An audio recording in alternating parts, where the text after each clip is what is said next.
A survey was released last week. Let me read you some of United Press International's coverage. Quote, nearly 3 out of 4 people in the United States plan to continue wearing masks in public even after the COVID-19 pandemic ends, according to a survey conducted by Ohio State University's Wexner Medical Center. 4 out of 5 said they will also continue to avoid crowds, and 90% of participants said they will maintain frequent hand washing and sanitizer use after the coronavirus has been contained. Close quote. 4 out of 5 Americans plan to avoid crowds even after the threat of COVID-19 is over. Let that sink in. I've been railing about the death of our cultural institutions since my first video on COVID almost a year ago. I've watched with awe as my hundreds of musician friends have basically retired from performing. All the clubs and listening rooms in Southern California have been boarded up for 11 months. Not to mention the bars and restaurants. All of that is gone, and most of it is never coming back.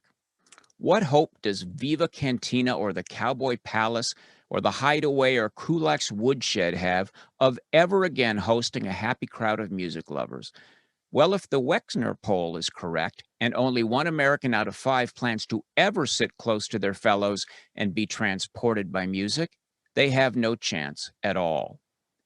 And it's not just music, it's art galleries, equity theater, comedy clubs, the small venues, labors of love that barely break even in the best of times. All are dying of fear.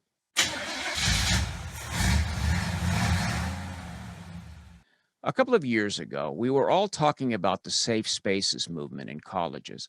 Professors and administrators had decided that kids needed to be protected against speech that might cause them to react emotionally. It seemed then that this was just a slippery slope extension of political correctness, but using the lever of a pandemic and an election year, the party trying to get back into power took the safe spaces idea wide. Now there's a safe space for every face. And that's just what she wears at home. I think it's fair to say that Democrats vote the way they do for protection.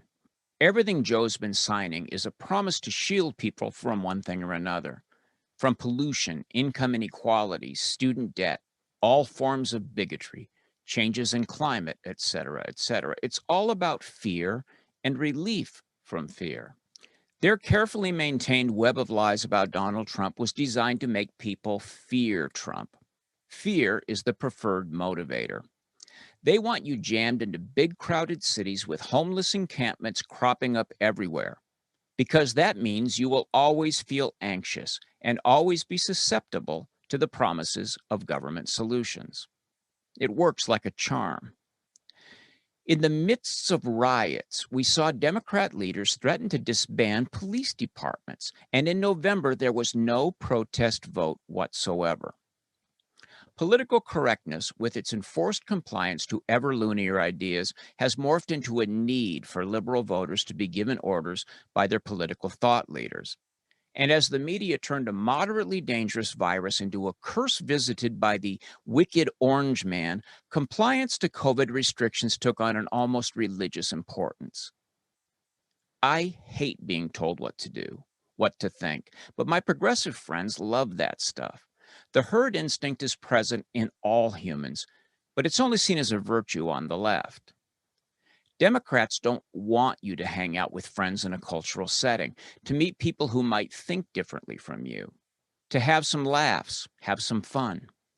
Apolitical interaction starves the fear that is fed by identity politics and the oppression orthodoxy. If they can get you to stay home in front of your propaganda device, they control your thinking. Chance encounters in casual settings lend perspective to one's thinking. We can't have that now, can we? If you sit in a darkened theater and listen to an hour of songs by a capable singer-songwriter, you'll travel through the full range of human emotions. And when you glance around the room and see that everybody else is feeling the same things, you feel less alone in the world, less victimized by life's daily struggles. Hell, even a night at the local comedy club will do that. One of these things might make you cry and the other make you laugh, but both are equally liberating. All of the foibles of humanity are on display, and there in the dark, with other damaged humans, we process life's anxieties through feelings of poignancy and humor, nostalgia, gratitude, sorrow, and joy. The crowded rooms where we exchange our flawed humanity make us whole. They give us faith in one another without reference to politics.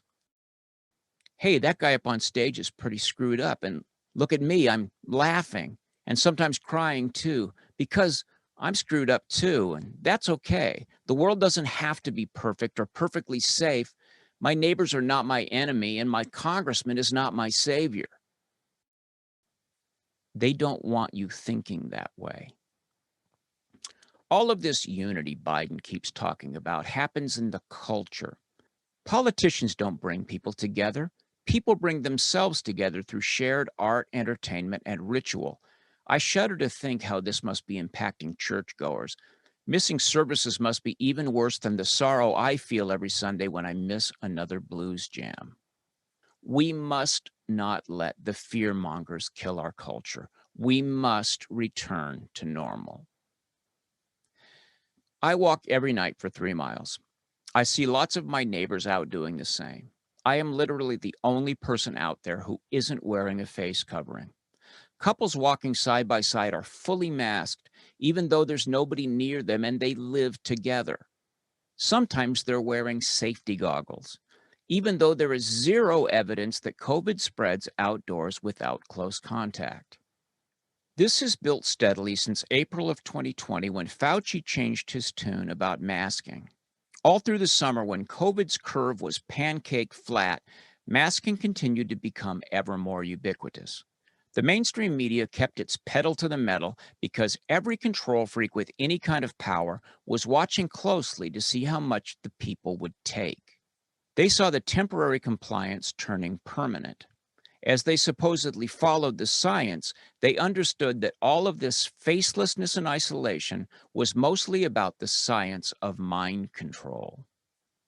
Every time you go out to take the evening air alone or with loved ones, and you strap a mask over your face, you are giving yourself an inoculation against the dread disease of individual thought.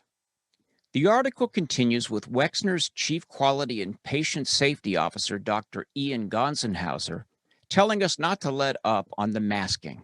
Here's a video he posted on Twitter. The question I hear most these days is, when will things go back to normal?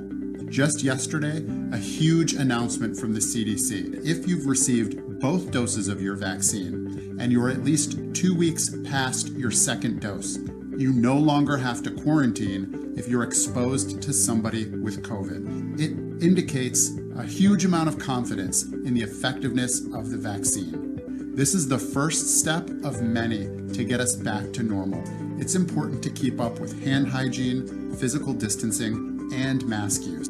And when it's your turn and you're eligible, get your vaccine when it's available. There's still a long way to go, but we're moving in the right direction. Stay strong and keep up the fight. Wait, getting vaccinated is the first step of many? 11 months in and we're at the first step of many? We still have a long way to go? I believe it. In California, we're 330 days into our 15 days to slow the spread. The article closes like this.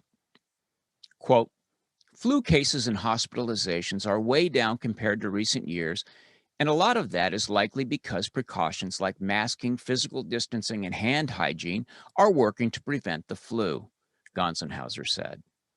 I think a lot of people realize what we've learned from COVID-19 can be applied more generally to keep our population healthy, he said. More generally, not just for COVID. Think about it. No more flu, no more nasty bugs of any kind. All you need to do is crash the economy, crush the culture, conceal your identity, and remember that your neighbors might unwittingly kill you if you let your guard down. Thanks for watching. If you like this video, subscribe to our channel and then click the little bell to get notifications.